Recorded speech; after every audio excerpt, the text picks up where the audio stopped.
Job chapitre 5. Crie maintenant, qui te répondra? Auquel des saints t'adresseras-tu? L'insensé périt dans sa colère, le fou meurt dans ses emportements. J'ai vu l'insensé prendre racine, puis soudain j'ai maudit sa demeure. Plus de prospérité pour ses fils.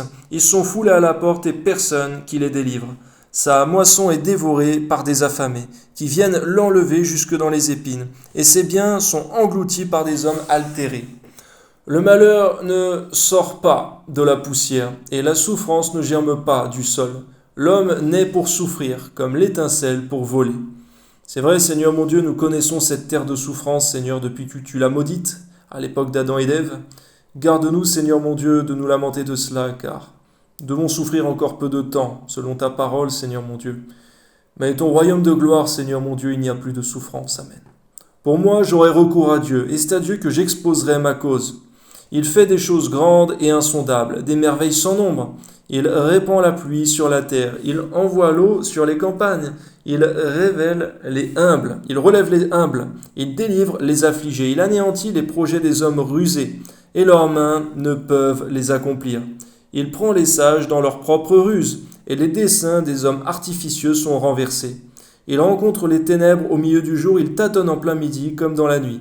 Ainsi Dieu protège le faible contre leurs menaces, et le sauve de la main des puissants, et l'espérance soutient le malheureux, gloire à Dieu. Mais l'iniquité ferme la bouche. Amen. Heureux l'homme que Dieu châtie. Donne-nous de comprendre qu'on est heureux lorsque nous sommes châtiés par toi, selon ta parole, Seigneur mon Dieu, parce que si nous sommes laissés librement sur une voie de perdition sans que tu agisses, nous sommes là, très malheureux. Amen. Ne méprise pas la correction du Tout-Puissant. Amen. Donne-nous de ne jamais mépriser ta correction, mais de vraiment bien la recevoir. Il fait la plaie et il la bande, il blesse et sa main guérit. Amen. 6 fois il te délivrera de l'angoisse et 7 fois le mal ne t'atteindra pas. Alléluia. Il te sauvera de la mort pendant la famine et des coups du glaive pendant la guerre. Tu seras à l'abri du fléau de la langue, tu seras sans crainte quand viendra la dévastation. Alléluia. Tu te riras de la dévastation comme de la famine, et tu n'auras pas à redouter les bêtes de la terre. Amen. Car tu feras alliance avec les pierres des champs, et les bêtes de la terre seront en paix avec toi. Tu jouiras du bonheur sous ta tente, tu retrouveras tes troupeaux au complet. Merci pour ces paroles de bénédiction qui ne manqueront pas, c'est vrai, de s'accomplir par ta grâce. Tu verras ta postérité s'accroître, et tes rejetons se multiplier comme l'herbe des champs.